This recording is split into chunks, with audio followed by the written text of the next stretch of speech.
أجمعين. أما بعد، أعوذ بالله من الشيطان الرجيم. بسم الله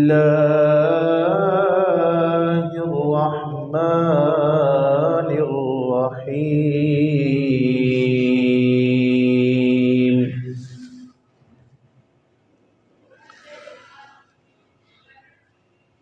واصبر لحكم ربك فإنك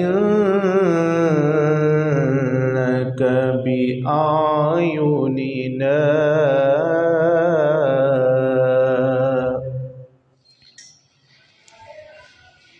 آمنت بالله صدق الله مولانا العظيم.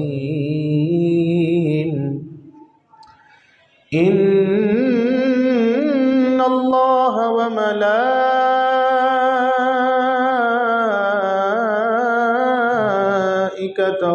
يصلون على النبي يا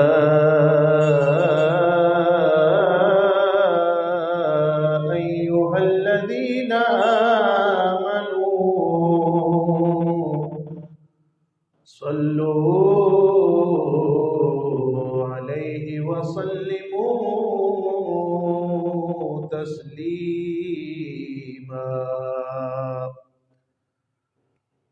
الصلاة والسلام عليك يا سيدي يا رسول الله، وعلى آلك وأصحابك يا سيدي يا حبيب الله. الصلاة والسلام عليك يا سيدي يا رحمة للعالمين، وعلى آلك وأصحابك يا سيدي يا خاتم النبيين. الصلاة والسلام عليك يا سيدي يا نورا من نور الله، وعلى آلك وأصحابك يا سيدي يا إمام الأنبياء والمرسلين. حضور میری تو ساری بہار آپ سے ہے، حضور میری تو ساری بہار آپ سے ہے،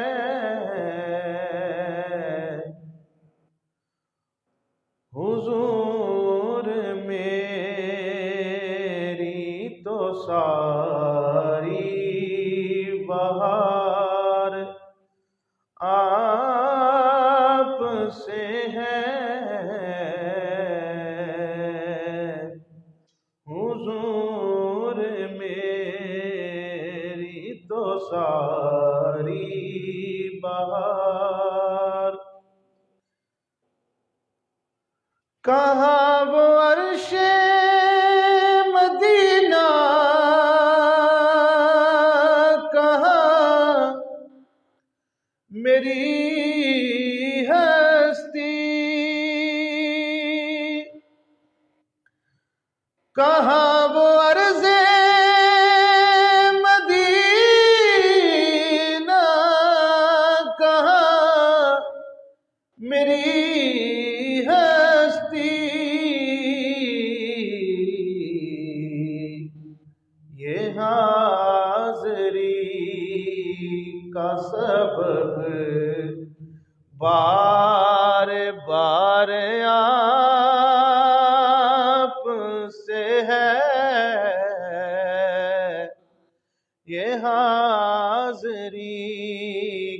سبب بار بار آپ سے ہے، حضور میری تو ساری بہار، گنہگار ہوا کا بڑی ندامت ہے، گنہگار ہوا کا بڑی ندامت ہے،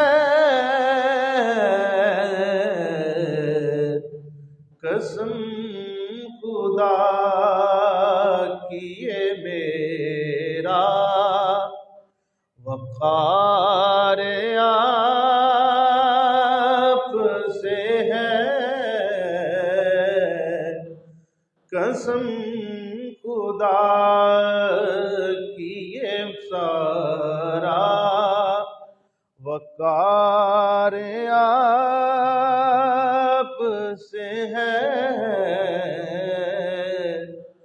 حضور میری تو ساری بہار، اور محبتوں کا صلہ کون ایسے دیتا ہے، محبتوں کا صلہ کون ایسے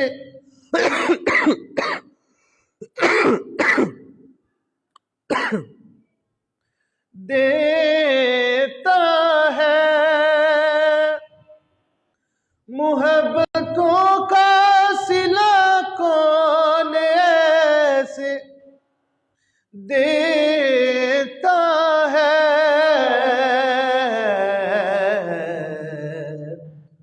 سنہری جالیوں میں یار غار آپ سے ہے، سنہری جالیوں میں یار غار آپ سے ہے، حضور میری تو ساری بہار آپ سے ہے، حضور میری تو ساری بہار۔ اللہ رب العزت جل والا کی حمد و ثنا اس کے حبیب نبی کریم رؤوف الرحیم افضل الصلاۃ والتسلیم کی بارگاہ میں درود اور سلام کا نذرانہ عرض کرنے کے بعد میرے واجب الاحترام بزرگوں، نوجوان بھائیوں، آپ کے سامنے قرآن مجید، فرقان حمید، برہان رشید کی ایک آیہ مقدسہ کا کچھ حصہ تلاوت کرنے کا شرف حاصل کیا ہے۔ دعا ہے اللہ احکم الحاکمین مجھے حق اور سچ بیان کرنے کی توفیق عطا فرمائے، اور جو کچھ بھی بیان ہو اس پر اللہ رب العزت عمل کرنے کی توفیق عطا فرمائے۔ اللہ رب العزت نے قرآن پاک میں ارشاد فرمایا وَاصْبِرْ لِحُکْمِ رَبِّكَ فَإِنَّكَ بِأَعْیُنِنَا، خدا کی قسم ہے دل میں ٹھنڈ پڑ جاتی ہے۔ ہزار مصیبتیں اگر بندے پہ آ جائیں، بندہ فقط اس آیت کے اس حصے کو پڑھ لے، ساری پریشانیاں، ساری بیماریاں، ساری مصیبتیں دور ہوتی نظر آتی ہیں۔ اور یقیناً جب آپ اس کا ترجمہ ٹرانسلیشن سنیں گے تو آپ کے دل میں بھی ٹھنڈ پڑ جائے گی اور چہروں پر مسکراہٹ آ جائے گی۔ اللہ رب العزت فرماتا ہے وَاصْبِرْ لِحُکْمِ رَبِّکَ، اور جو تجھے حکم دیا گیا ہے اس پر کار بند رہ، صبر کر۔ فَإِنَّكَ بِأَعْيُنِنَا، یہاں اللہ اکبر، اللہ فرماتا ہے تم ہماری نگہداشت میں ہو۔ عین آنکھوں کے لیے بھی آتا ہے، فَإِنَّكَ بِأَعْيُنِنَا، بے شک تم ہماری نگاہوں میں ہو، بے شک تم ہماری نگہداشت میں ہو، بے شک ہم تمہیں دیکھ رہے ہیں۔ تو جب اللہ رب العزت اتنی بڑی تسلی دے رہا ہے، فَإِنَّكَ بِأَعْيُنِنَا، تم ہماری نگہداشت میں ہو، تم ہماری نظروں میں ہو، ہم تمہیں دیکھ رہے ہیں، تو جب بندہ یہ سنتا ہے بندے کی ہر مصیبت پریشانی دور ہو جاتی۔ ایک بزرگ تھے، انہوں نے ایک کاغذ کے ٹکڑے پر اس آیہ کریمہ کو لکھا ہوا تھا، اور وہ فقط اسی کی تلاوت کیا کرتے تھے، اسی کا ذکر کیا کرتے تھے۔ یعنی اللہ اس آیت میں فرما رہا ہے تمہیں میں دیکھ رہا ہوں۔ اللہ اللہ اللہ اللہ، بندہ کبھی امیجینیشن تو کرے، کبھی سوچے تو صحیح کہ یار اللہ ہے اور میں ہوں، اللہ مجھے دیکھ رہا ہے، تو پھر انسان جتنی بھی پریشانی میں ہو، جتنی بھی تنگی میں ہو، اس پر ایک ڈھارس بند جاتی ہے، ایک تسلی مل جاتی ہے، ایک دلاسا رب العزت کی طرف سے مل جاتا ہے کہ پریشان نہ ہو، فَإِنَّكَ بِأَعْيُنِنَا، ہم تمہیں دیکھ رہے ہیں، ہم تمہاری نگہداشت کر رہے ہیں۔ اللہ اکبر کبیرہ والحمدللہ کثیرہ۔ پچھلے جمعے آپ کو میں نے بتایا کہ ایک پریشانی بن گئی، بڑی ایک پریشانی ہے غریب بندے کے لیے، لیکن جب میں نے پھر آیہ کریمہ پڑھنی شروع کی تو پھر وہ جو پریشانی تھی وہ ختم ہوتی ہوئی نظر آئی۔ قرآن پاک یہ ایک گائیڈنس ہے، ایک گفٹ ہے رب تعالی کی طرف سے اپنے بندوں کو۔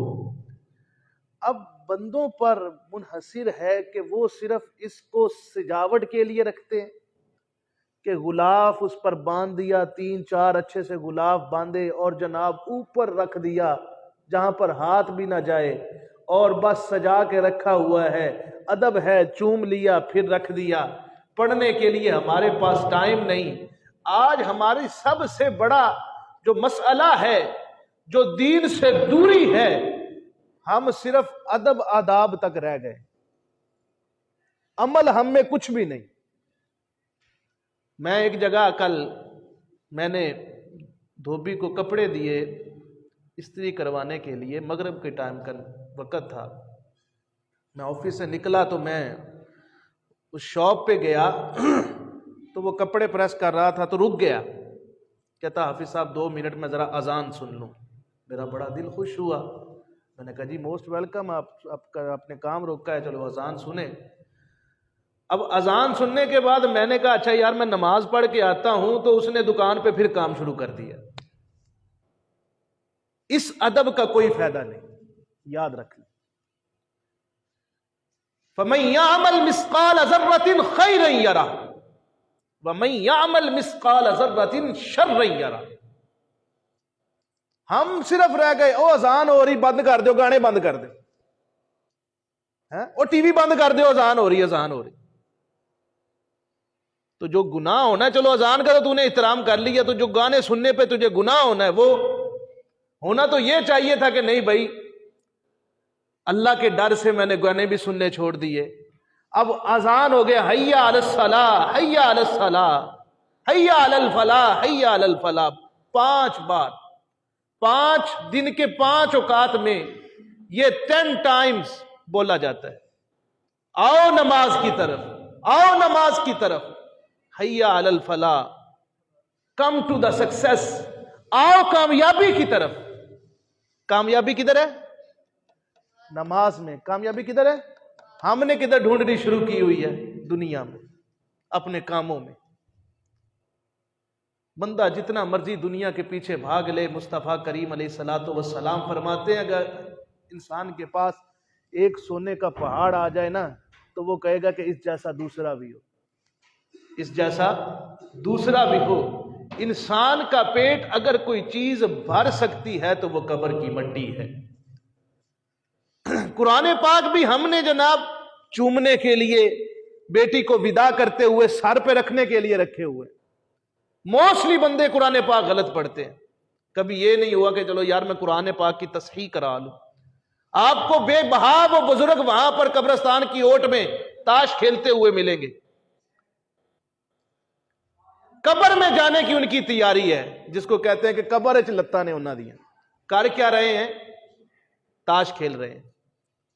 کتنا ہی اچھا ہوتا کہ اگر وہ قرآن پاک کی تلاوت کر رہے ہوتے۔ نبی اکرم علیہ الصلوۃ والسلام فرماتے ہیں، حضرت عبداللہ بن عمر رضی اللہ تعالی عنہ سے یہ حدیث مروی ہے۔ اب جو پہلے آگے ان کے لیے تو یہ بڑا بہت بہترین تحفہ ہے۔ آپ فرماتے ہیں کہ نبی اکرم علیہ الصلوۃ والسلام نے فرمایا جب بندہ اپنی زندگی میں کوئی بہترین عبادت اپنا معمول بنا لیتا ہے، یعنی بہترین عبادت کیا ہے؟ نماز۔ سب سے بہترین عبادت یاد رکھیں وہ نماز، پھر قرآن پاک ہے، قرآن پاک کی تلاوت، اس کے بعد اس کے اوراد ہیں، وظائف ہیں اور سب کچھ۔ ان کو وہ زندگی میں جب وہ بالکل 100% فٹ ہوتا ہے، وہ اپنے معمولات میں شامل کرتا ہے کہ یار دنیا ادھر کی ادھر ہو جائے، جب اذان ہو گئی، نماز کا ٹائم ہو گیا، شٹر بند ہونا ہی ہونا ہے۔ کوئی رب پر بھی تو بندہ توکل کرے نا۔ ہم نے رب پر توکل چھوڑ دیا اور اپنی کوشش کرتے ہیں، پھر کہتے ہیں یار میں بڑی محنت کرتا ہوں، 12 گھنٹے 14 گھنٹے کام کرتا ہوں، پھر بھی پوری نہیں پڑتی۔ پڑھنی کہاں ہے جب رب فرما رہا ہے کم ٹو سکسیس، حیا علی الفلاح، آؤ کامیابی کی طرف، آؤ کامیابی کی طرف۔ تو ہم نے اپنے شاپنگ مالز کھولے ہوئے، اپنی بزنس شاپ کھولی ہوئی، نہیں کسٹمر نہیں جانا چاہیے، نماز بعد ہی پڑھ لواں گے، تو پھر پوری تو نہیں نہ پڑھنی، کبھی بھی نہیں پوری پڑھنی، کبھی بھی پوری نہیں پڑھنی۔ تو جو بندہ اپنی صحت میں اپنا معمول سیٹ کرتا ہے کہ میں نے یار 500 مرتبہ درود پاک پڑھنا ہے، میں نے صبح اٹھ کے تلاوت قرآن پاک کرنی ہے، رات کو سوتے ہوئے سورہ ملک پڑھ کے سونا ہے، ہر نماز کے بعد آیت الکرسی پڑھنی ہے، اور باقی معمولات، وظائف، عبادت۔ اب بندہ وہ بیمار ہو جاتا ہے، بندہ بیمار ہو گیا، نہ وہ نماز پڑھ سکتا ہے، نہ قرآن پاک کی تلاوت کر سکتا ہے، بیڈ پہ ہے، علیل ہے۔ اب نبی اکرم علیہ الصلوۃ والسلام فرماتے ہیں اللہ تعالیٰ ایک فرشتے کی ڈیوٹی لگاتا ہے۔ اچھا ڈیوٹی کیا لگاتا ہے؟ اللہ فرماتا ہے کہ یہ میرا بندہ ہو گیا ہے بیمار، اب تیری ڈیوٹی یہ ہے کہ دنیا میں یہ جب بالکل ٹھیک تھا، جو جو عبادت کرتا تھا، جب تک یہ بیمار ہے تو اس کے نامہ اعمال میں لکھتا ہے۔ آئے ہائے، مزہ نہیں آ گیا؟ مزہ تے انہوں آئے گا نا جڑا 5 وقت دا نمازی ہویا، مزہ تے انہوں آئے گا نا جڑا قرآن پاک دا قاری ہویا، مزہ تے انہوں آئے گا نا جڑا ہر وقت اٹھتے بیٹھتے رسول اللہ صلی اللہ علیہ وسلم کی ذات پر درود پاک پڑھتا ہوا۔ اب جو بندہ لاؤ لاب میں مشغول ہے، کسی ادھر چوک میں بیٹھ کے اپنا ٹائم ویسٹ کر رہا ہے، وہاں پہ بیٹھ کے کسی کی چگلی کر رہا ہے، تو پھر فرشتہ تو نہیں نا معمور ہونا، پھر نیکیوں میں اضافہ تو نہیں نہ ہونا۔ تو رب تعالیٰ کتنا اپنا بندے کے ساتھ پیار کرتا ہے. وَاصْبِرْ لِحُکْمِ رَبِّكَ فَإِنَّكَ بِأَعْیُنِنَا. تو حکم پر عمل کر، اپنے رب کے حکم پر عمل کر، صبر کر. فَإِنَّكَ بِأَعْیُنِنَا. بے شک تو ہماری نظروں میں ہے، بے شک تو ہماری نظروں میں ہے. لیکن اس شیطان نے ایسا انسان کو ورگلایا کہ اب موسٹلی شادی جو ہے جناب 1:30 بجے، سب مسلمان، لڑکی والے مسلمان، لڑکے والے مسلمان، بارات آ رہی ہے جناب، سب کا جمعہ ضائع. کوئی شادی ہال میں بیٹھ کے اپنا جمعہ ضائع کر رہے ہیں، کوئی جناب سفر میں ہے تو جمعہ ضائع کر رہے ہیں. کیا نکاح پہلے نہیں ہو سکتا؟ کیا نکاح بعد میں نہیں ہو سکتا؟ لیکن جی جمعے کو کیوں رکھنا ہے؟ جی برکت ہوتی ہے، برکت کا دن ہے، بڑا مبارک دن ہے. جمعہ کسی نے بھی نہیں پڑھنا، پہ گئی جب برکت. یعنی ہم میں صرف ادب ہے، اذان ہو رہی ٹی وی بند کر دو، اذان ہو رہی جناب کرکٹ چھڑ دو، بیٹھو. یہ کہاں لکھا ہوا ہے بیٹھو چھڑ دو؟ لکھا کیا ہوا ہے؟ نماز پڑھو. آؤ نماز پڑھو. حکم کیا ہے؟ قرآن پڑھو. یعنی ہم میں صرف ادب رہ گیا. میں یہ پچھلے اتوار کو ایک شادی پہ تھا چنیوٹ میں، تو واپس آ رہا تھا، مغرب کا نماز کا ٹائم ہو گیا. تو یہ مدینہ یونیورسٹی میاں حنیف کی بڑا اس کا لنگر چلتا ہے ماشاءاللہ. تو میں نے وہاں پر ان کی مسجد ہے برلب روڈ، وہاں پہ گاڑی لگائی اور لوگ جوک در جوک، ادھر سے لوگ آ رہے اور بڑی سپیڈ کے ساتھ آ رہے. مجھے بڑی خوشی، میں کہا یار بڑی بات ہے، ادھر تو ماشاءاللہ بڑے لوگ، یہ سارے لیبر ہے اور ساری ماشاءاللہ نماز پڑھنے والی. مسجد میں اندر گیا تو مسجد بڑی عالیشان اور بڑی لمبی مسجد، تقریباً 1 کلے میں وہ مسجد ہوگی، اتنی بڑی مسجد ہے وہ. اور حال اس کا یوں لگا لیں کہ اندر صرف 300 آدمی آ سکتا ہے حال، باقی باہر برآمدہ بہت لمبا ہے. اب جب میں نماز پڑھنے پہنچا تو حال بھی فل نہیں تھا، حال بھی فل نہیں تھا. وہ بندے کو ادھر جا رہے ہیں، نیچے بیسمنٹ ادھر جا رہے ہیں. میں نماز سے فارغ ہوا، میں نے کہا بھائی ادھر کیا ہے؟ کہتے جی یہاں سے لنگر خانہ ہے، روٹی ملتی. کیا ہے؟ روٹی ملتی ہے. کامیابی کدھر تھی؟ یہ مسجد ہے، یہ تہہ خانہ ہے. بھولے ہوئے لوگ رب کو، جا رہے ہیں مسجد میں، وہ بیسمنٹ میں جا رہے ہیں، چوک در چوک جا رہے ہیں جناب کہ ادھر سے روٹی ملنی، ادھر سے روٹی ملنی ہے. کاش بندہ روٹی دینے والے کے ساتھ پیار کرتا تو اللہ تعالیٰ اپنے بندے کو کبھی بھی بھوکا اور نامراد نہیں چھوڑتا. ہم تو پھر جناب روٹی کتنی کھا لیں، 2-3 نماز تو ضائع ہو گئی نا. میرے مصطفیٰ کریم علیہ الصلوۃ والسلام نے جب آپ کا وصال قریب تھا ایک وصیت فرمائی تھی کہ اے میری امت نماز نماز نماز، اور ہم نے نماز کو پس پشت کر دیا. کوئی پوچھے نا کہ رزق پہلے کہ رب پہلے، تے عوام کہندی پہلے بھائی رزق ہی پہلے پیٹ دا کچھ کرو. 3 ٹائم وہاں پر لنگر چلتا ہے، ملتا ہی ہے نا. بس دل کو سمجھانے والی بات ہے. اللہ تعالیٰ تو مسبب الاسباب ہے. تو میں سوچ رہا تھا اگر وہ میاں حنیف جو ہے ان کو یہ کہہ دے کہ مغرب کی نماز جو پڑھے گا تو روٹی ملنی ہے، سارے نے نماز پڑھنی شروع کر دیں.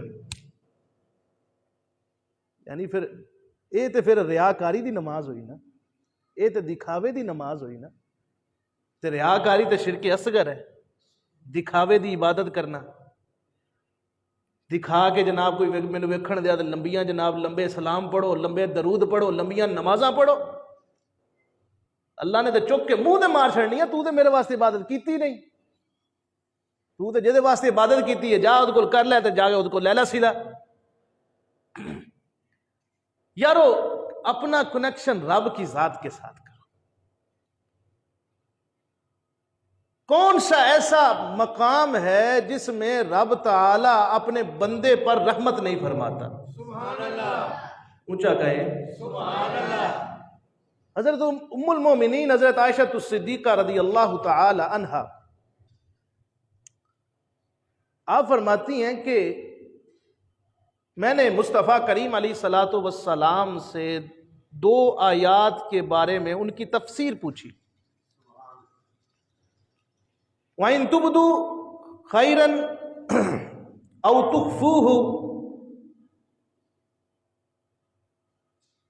وَإِن تُبْدُوا خَيْرًا أَوْ تُخْفُوهُ يُحَاسِبْكُم بِهِ اللَّهُ، کہ جو تم ظاہر کرتے ہو یا جو تم چھپاتے ہو، یحاسبکم بہ اللہ، اللہ تم سے اس کا حساب لے گا. اور دوسری آیت وَمَن يَعْمَلْ سُوءًا يُجْزَ بِهِ، جو برا عمل کرے گا اس کو جزا ملے گی. فرماتی ہیں کہ ان 2 آیات کے بارے میں نے مصطفیٰ کریم علیہ الصلوۃ والسلام سے پوچھا، اور حضرت امیہ سے مروی ہے کہ آپ فرماتی ہیں کہ تم و تمہارے علاوہ کسی نے مجھ سے ان آیات کی تفسیر کے بارے میں نہیں پوچھا. اب تفسیر کیا ہے؟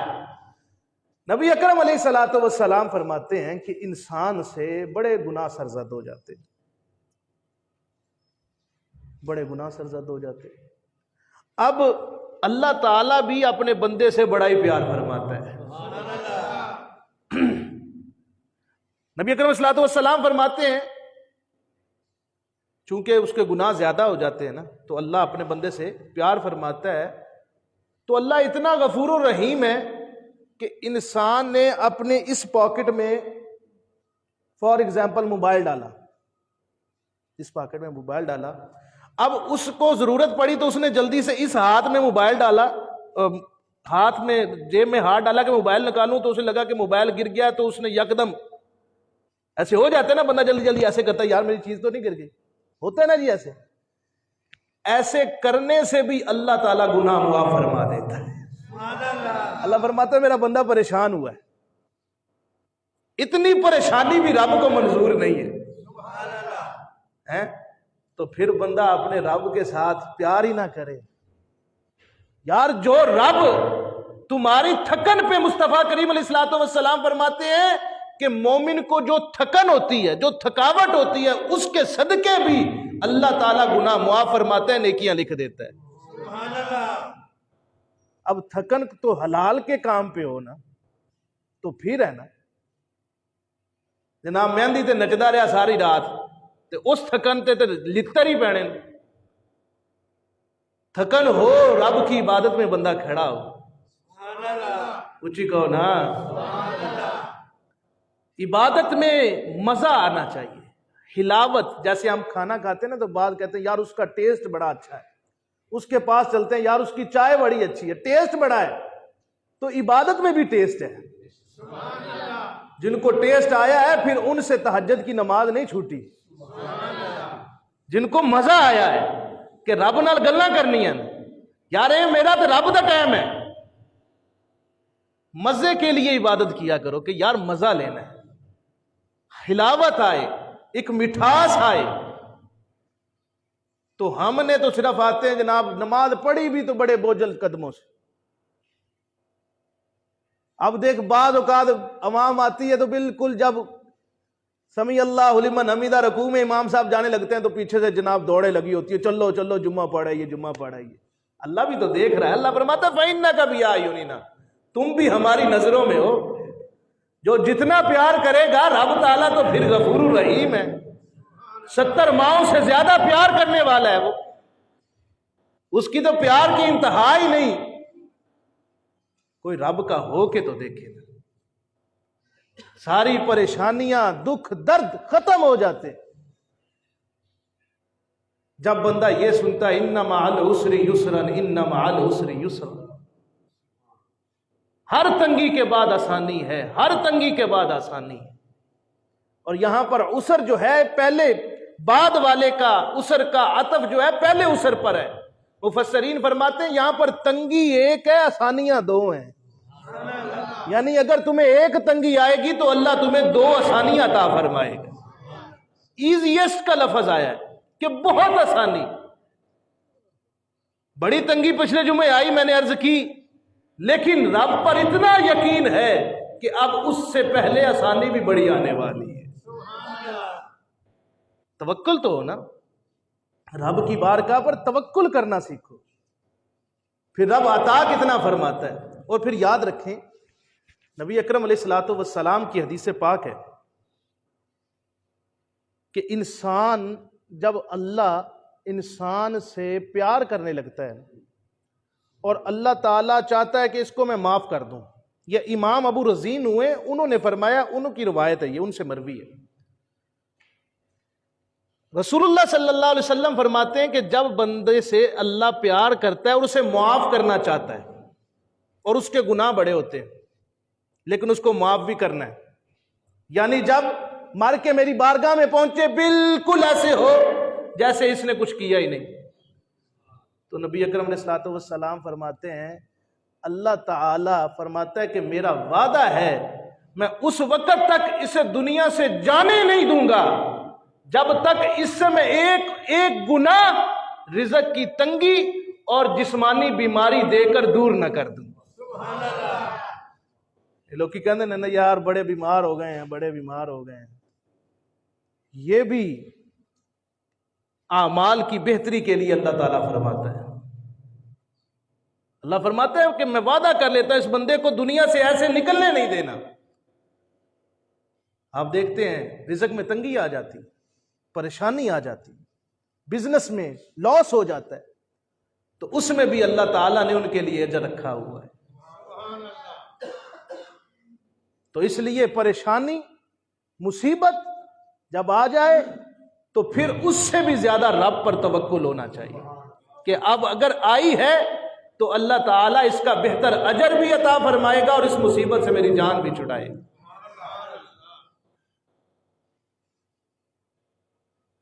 اور پھر دنیا میں انسان کو مصیبت آ جاتی ہے، پریشانی آ جاتی ہے، اس کے بارے میں بھی بڑی پیاری حدیث پاک ہے. ایک صحابی ہیں، ایک جاہلیت کے دور میں ایک فاحشہ عورت تھی، لیکن بعد میں وہ اسلام لے آئی، صحابیہ ہو گئی. اسلام میں اس کو کسی بندے نے چھونا چاہا، ہاتھ پکڑنا چاہا. اس نے کہا کہ شرک چلا گیا ہے، اسلام آ گیا ہے، تو اللہ سے ڈر، باز آ. اب وہ بندہ فوراً پیچھے ہٹا اور چلنے لگ پڑا، لیکن اس کا منہ اس عورت کی طرف ہی رہا. چل رہا ہے جیسے بندہ چلتا ہے اور پیچھے کو دیکھ رہا ہوتا ہے، ایسے چلتا جا رہا ہے، پیچھے دیکھتا جا رہا ہے، چلتا جا رہا ہے، پیچھے دیکھتا جا رہا ہے. آگے دیوار آئی اور اس کا منہ دڑم کر کے دیوار میں لگا، چوٹ لگ گئی. اب نبی اکرم علیہ الصلوۃ والسلام کی بارگاہ میں حاضر ہوا اور عرض کرنے لگا یا رسول اللہ میرے ساتھ ایسا معاملہ ہوا ہے. سبحان اللہ. اللہ تعالیٰ نے فرمایا جب بندہ کسی کے ساتھ خیر کرنا چاہے، کسی کی بھلائی کرنا چاہے، تو اس کے گناہ کا جزا جو ہے فوراً اسے اسی وقت دے دیتا ہے. کچھ ہی کون ہے یار. یہ جو پریشانیاں آتی ہیں فَبِمَا كَسَبَتْ أَيْدِيهِمْ، فَبِمَا كَسَبَتْ أَيْدِيكُمْ، یہ تمہارے ہاتھوں کی وہ کمائی ہے جو تم سے گناہ سرزد ہو جاتے. وَمَا أَصَابَكُم مِّن مُّصِيبَةٍ فَبِمَا كَسَبَتْ أَيْدِيكُمْ، یہ تمہیں جو پریشانیاں مصیبتیں آتی ہیں اللہ فرماتا ہے یہ تمہارے ہاتھوں کی وجہ سے، تم نے گناہ کوئی ایسا کیا. وَيَعْفُو عَنْ كَثِيرٍ، اللہ فرماتا ہے بہت سے گناہ تو ایسے ہیں جو ہم ویسے ہی معاف فرما دیتے ہیں، لیکن کچھ پر تمہیں ذرا مطلع کرنا ہوتا ہے، وارن کرنا ہوتا ہے، الرٹ کرنا ہوتا ہے کہ سنبھل، تو کس طرف جا رہا ہے، ذرا دھیان کر، اپنی طرف دیکھ، تو نے کہیں غلط رستہ تو نہیں لے لیا. یہ اللہ تعالیٰ کا پیار ہے انسان سے. خدا کی قسم ہے اگر بندہ سمجھے تو یہ کتنا پیار ہے کہ تمہارے لیے الرٹ رب کی طرف سے آ رہا ہے. نہیں تو بعض ایسے ہیں، نبی اکرم علیہ الصلوۃ والسلام نے فرمایا مومنین تو ان کی مثال کھیتی میں لگی ان بالیوں جیسی ہے. آپ نے کنک کا سٹا دیکھا ہوا ہے نا، بولے دیکھا ہوا ہے. جب وہ گرین ہوتا ہے بڑا ہلکا سا ہوتا ہے، ہوا زور سے چلے تو ادھر، ادھر سے چلے تو ادھر، کبھی زیادہ چل جائے تو وہ جھک بھی جاتا ہے۔ نبی اکرم صلی اللہ علیہ وسلم نے فرمایا مومن پر مصیبتیں اور غم اللہ کی طرف سے ایسے ہی آتی ہیں جیسے اس ہری بالی پر ہوا کبھی ادھر سے کبھی ادھر سے آتی ہے۔ کوئی بات سمجھے ہو؟ بات سمجھ میں آ رہی ہے نا؟ یعنی یہ چھوٹی موٹی پریشانیاں یہ مومن کو آتی رہتی ہیں، یا یوں سمجھیں یہ اللہ کی طرف سے الرٹ آتے رہتے ہیں کہ اپنا قبلہ درست کر۔ اور پھر آقا کریم صلی اللہ علیہ وسلم نے فرمایا جو منافق ہوتا ہے اس کی مثال صنوبر کے درخت سی ہے، ایسے وہ سیدھا ہوتا ہے، بالکل سیدھا اور بڑا مضبوط ہوتا ہے، ہوا نہ اس کو ادھر کرتی ہے نہ ادھر کرتی ہے۔ یعنی جو منافق ہوتا ہے، جو بڑا ہی گناہ گار، جو کہتا ہے میں نے تو کبھی کچھ ہویا ہی نہیں، میں تو یار حرام بھی کھانا رشوت بھی لینا، ہویا کچھ نہیں، آقا کریم علیہ الصلوۃ والسلام نے فرمایا اس کی مثال اس درخت جیسی ہے۔ جو درخت کھڑا ہے، صنوبر کا درخت کھڑا ہے، ہوا اس کو کچھ نہیں کرتی، لیکن جب ایک بار ہوا آتی ہے تو اس کو جڑ سے اکھیڑ کے پھڑے پھینک دیتی۔ وہ اس کا حساب وہ ہے وَإِنَّ بَطْشَ رَبِّكَ لَشَدِيدٌ، جب رب کی پکڑ آتی ہے تو رب فرماتا ہے میری پکڑ بڑی شدید ہے۔ مومنین کے لیے کیا ہے کہ ہلکے ہلکے الرٹ ملتے ہیں کہ سر میں درد ہو گیا، یہاں تک کہ حضرت ام المومنین حضرت عائشہ صدیقہ رضی اللہ تعالی عنہ فرماتی ہیں کہ کانٹا بھی چبھ جائے اس کی تکلیف بھی اللہ کو گوارا نہیں، اللہ تعالیٰ مومن کی اس تکلیف پر بھی اس کے گناہوں کو معاف فرما دیتا ہے۔ تو پھر کس بات کی دوری ہے رب سے؟ کس بات نے دور کر رکھا ہے تم کو اپنے رب سے؟ اس لیے اپنے رب کے ساتھ پیار کرو، رب تو اتنا عطا فرمانے والا ہے، اللہ اکبر۔ ایک صحابی وہ فرماتے ہیں کہ اپنے دوست کو کہنے لگے کہ وہ اگر جنتی عورت دیکھنی ہے تو وہ اس عورت کو دیکھ لو، اس عورت کو دیکھ لو۔ اس نے کہا کیوں، تمہیں کیسے پتا کہ یہ جنتی ہے؟ فرمایا کہ میں رسول اللہ صلی اللہ علیہ وسلم کی بارگاہ میں بیٹھا ہوا تھا تو یہ عورت آئی، یہ عورت آئی اور اس نے کہا یا رسول اللہ مجھے مرگی کا دورہ پڑتا ہے، اور یا رسول اللہ جب مرگی کا دورہ پڑتا ہے میرا سطر کھل جاتا ہے، تو اس لیے دعا فرمائیں اللہ مجھے اس بیماری سے نجات عطا فرمائے۔ آقا کریم علیہ الصلوۃ والسلام نے فرمایا اگر تو صبر کر لے اس کے بدلے اللہ تجھے جنت عطا فرما دے گا، اللہ تجھے جنت عطا فرما دے گا۔ تو اس نے کہا یا رسول اللہ مجھے جنت ہی چاہیے، میں صبر کر لوں گی، صرف یہ دعا فرمائے کہ میرا سطر نہ کھلا کر۔ تو رسول اللہ صلی اللہ علیہ وسلم نے دعا فرمائی اس کے سطر نہ کھلنے کی۔ بات سمجھ آ رہی کہ صبر کرنا سیکھو، اور رسول اللہ صلی اللہ علیہ وسلم نے فرمایا صبر تو صدمے کے آغاز میں ہے، اے نہیں کہ 4-5 چنڈا مار کے کیا چل میں صبر کر لیا جا تو چلا جا، 4-5 گانا کٹ کے کیا جا یار میں صبر کر لیا جا تو معاف کر، وہ صبر نہیں ہے۔ صبر کیا ہے؟ صدمے کے شروع میں کہ سب کچھ کرنے کے باوجود تم کو نہیں، میں نے اللہ کے لیے تمہیں معاف کیا، یہ صبر ہے۔ تو اسی طرح نبی اکرم علیہ الصلوۃ والسلام نے بارہا ایسے موقع پر تنبیہ فرمائی ہے۔ حضرت عبداللہ بن مسعود رضی اللہ تعالی عنہ آپ بیمار ہو گئے، یہ وہ نوجوان جو اپنی زندگی لاؤ لاب میں گزار رہے ہیں، اب تو غیرت کا ویسے ہی جنازہ نکل رہا ہے، اور علمان والا فیض کہ جو بے حیائی لگی ہوئی ہے سوشل میڈیا پر، ہر بچہ یہ کوشش کر رہا ہے کہ میں کسی نہ کسی طرح ارننگ کر لوں، ہر بچہ یہ کوشش کر رہا ہے، نمازوں سے دوری ہے، قرآن سے دوری ہے، بس وہ لگے ہوئے ہیں کہ کسی طرح پیسہ آ جائے، کوئی بغیرتی کر کے آ جائے، کوئی فحاشی کر کے آ جائے، جناب اس کی عزت لٹی گئی، اس کے ساتھ فلاں نے کر دیا، فلاں نے کر لیا، یہ جناب والا خبریں ہیں۔ اپنی جوانی اپنی صحت رب کی عبادت میں گزارو، یہ نہ ہو کہ بعد میں تمہارے پاس وقت نہ ہو تم کرنا چاہو کر نہ سکو.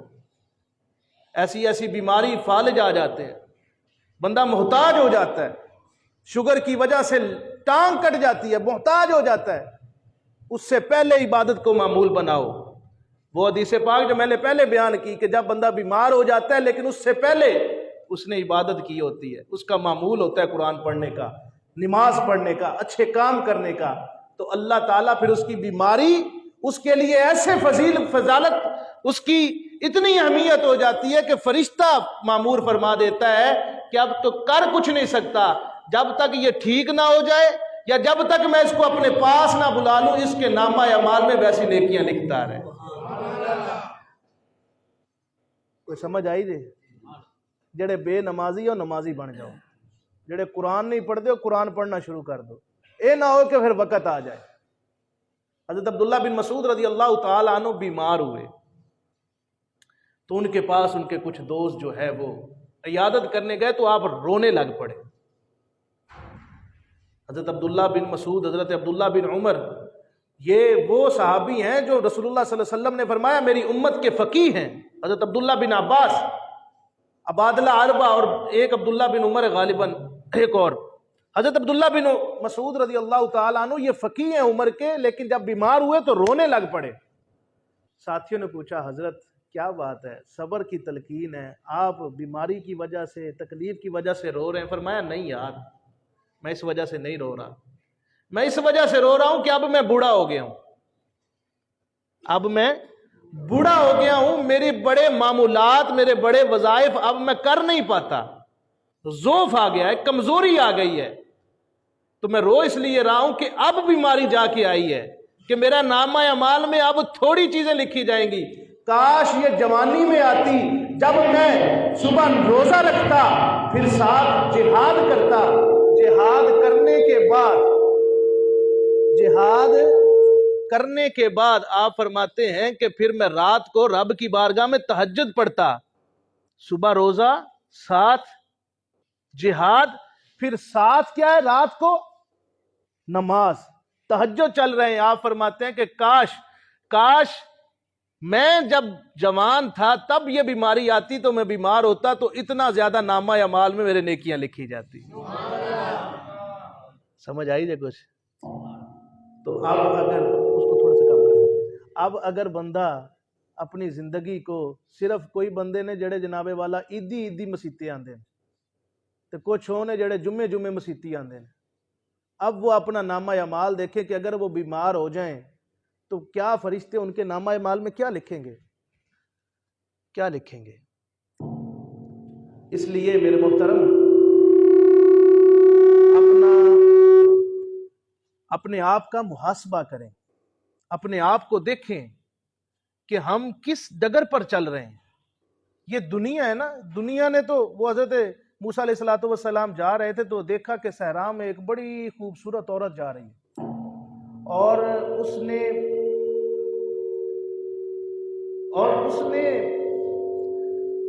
بڑا زرق برق لباس پہنا ہوا ہے, زرق برق لباس پہنا ہوا اس کے ہاتھ میں خنجر ہے اور خون آلود ہے.